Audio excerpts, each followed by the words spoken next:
कहानी की शुरुआत एक ऐसे दर्दनाक और भारी माहौल से होती है जहां घर की दीवारों में फिर से कड़वाहट घुल जाती है। मिताली एक बार फिर अपने गुस्से और फ्रस्ट्रेशन का सारा ज़हर ऋतिक पर निकालती है। उसके शब्दों में न अपनापन होता है, न समझ और न ही कोई सहानुभूति, सिर्फ ताने, अपमान और बार बार उसे नाकाम साबित करने की कोशिश। वह हर मौके पर ऋतिक को यह एहसास दिलाती रहती है कि वह एक असफल पति और पिता है जो किसी काम का नहीं।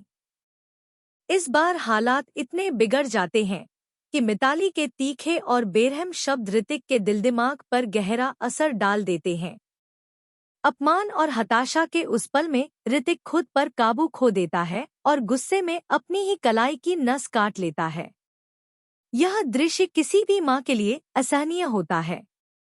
तुलसी यह सब अपनी आंखों से देखती है। पहले वह इसे पति पत्नी के बीच का मामला समझकर चुप रहती है, लेकिन जैसे ही ऋतिक की हालत बिगड़ती है, उसका सब्र टूट जाता है। खून से लथपथ बेटे को देखकर तुलसी के भीतर की माँ जाग उठती है।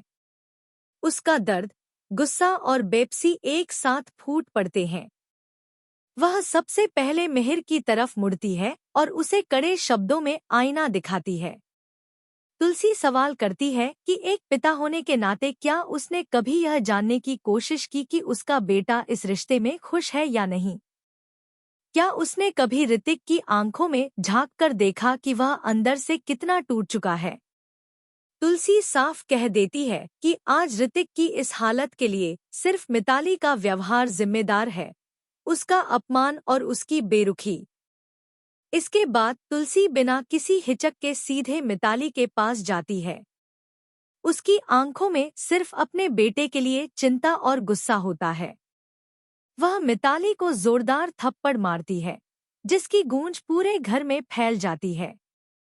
कांपती लेकिन मजबूत आवाज में तुलसी कहती है कि अगर आज ऋतिक को कुछ हो गया होता तो वह उसे कभी माफ नहीं कर पाती। वह मिताली को समझाती है कि पत्नी होने का मतलब पति को तानों से तोड़ना नहीं, बल्कि मुश्किल वक्त में उसका हौसला बनना होता है। अगर पति असफल हो जाए तो उसका मजाक उड़ाने के बजाय उसे यह भरोसा देना चाहिए कि हम फिर से कोशिश करेंगे। मिताली कुछ पल के लिए चुप हो जाती है, लेकिन जल्द ही उसका अहंकार हावी हो जाता है। वह पलटकर कहती है कि उसने कुछ गलत नहीं कहा, क्योंकि उसके हिसाब से ऋतिक सच में एक लूजर है। वह यहाँ तक कह देती है कि न वह पति की जिम्मेदारी निभा पा रहा है और न ही पिता की। गुस्से में वह तुलसी पर भी सवाल उठाती है और उसे उनके अतीत की याद दिलाने की कोशिश करती है। मिताली की यह बात सुनते ही मिहिर का गुस्सा फूट पड़ता है। पहली बार वह इतनी सख्ती से मिताली के सामने खड़ा होता है और साफ चेतावनी देता है कि अब तुलसी के खिलाफ एक शब्द भी बर्दाश्त नहीं करेगा। वह मानता है कि तुलसी जो कह रही है वह बिल्कुल सही है। पत्नी का फर्ज पति को मोटिवेट करना होता है, न कि उसे और नीचे गिराना। गुस्से में वह यह भी कह देता है कि अगर मिताली ने तुलसी से कुछ सीखा होता तो आज हालात इतने खराब नहीं होते। मिहिर के इन शब्दों से वहां खड़ी नोएना का खून खौल उठता है। वह मिहिर से जवाब मांगती है, लेकिन इस बार मिहिर बिना झिझक सच कह देता है। वह स्वीकार करता है कि आज भी उसका दिल सिर्फ तुलसी के लिए धड़कता है और इस सच्चाई को कोई बदल नहीं सकता। यह सुनकर नोएना के होश उड़ जाते हैं, जबकि तुलसी अंदर से हिल जाती है।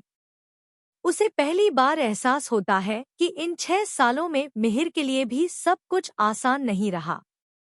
इसी बीच ऋतिक को अस्पताल ले जाया जाता है।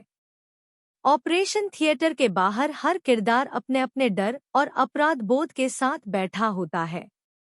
तुलसी की आंखें लगातार दरवाजे पर टिकी रहती हैं और एक माँ के दिल में सिर्फ एक ही दुआ होती है, उसका बच्चा बच जाए। डॉक्टर बाहर आकर बताते हैं कि ऋतिक अब खतरे से बाहर है, लेकिन मानसिक रूप से वह बहुत टूट चुका है और उसे प्यार, समझ और सुरक्षित माहौल की जरूरत है। होश में आने पर ऋतिक तुलसी से माफी मांगता है। तुलसी उसे सीने से लगाकर भरोसा दिलाती है कि गलती उसकी नहीं, बल्कि उस माहौल की थी जिसने उसे खुद को बेकार समझने पर मजबूर कर दिया। वह वादा करती है कि अब वह उसे कभी अकेला नहीं छोड़ेगी। घर लौटने के बाद तुलसी सबको साफ शब्दों में चेतावनी देती है कि अब ऋतिक के साथ किसी भी तरह का अपमान बर्दाश्त नहीं किया जाएगा। वह मिहिर से कहती है कि अब उसे एक जिम्मेदार पिता बनना होगा और मिताली को आखिरी अल्टीमेटम देती है कि अगर वह इस रिश्ते को निभाना चाहती है तो उसे खुद को बदलना होगा। आगे की कहानी अब सिर्फ रिश्तों की नहीं, बल्कि आत्मसम्मान, मानसिक स्वास्थ्य और सच्चाई की लड़ाई बन जाती है। सवाल यह है कि क्या मिताली सच में बदलेगी? क्या नोयना की साजिशें उजागर होंगी? और सबसे बड़ा सवाल, क्या तुलसी अपने दिल की सुनेगी या अपने आत्मसम्मान के साथ आगे बढ़ेगी? कहानी अब उस मोड़ पर पहुंच चुकी है जहां हर किरदार को अपने ज़मीर का सामना करना होगा, क्योंकि जब एक माँ जाग जाती है तो सिर्फ घर नहीं, पूरी सोच बदल जाती है।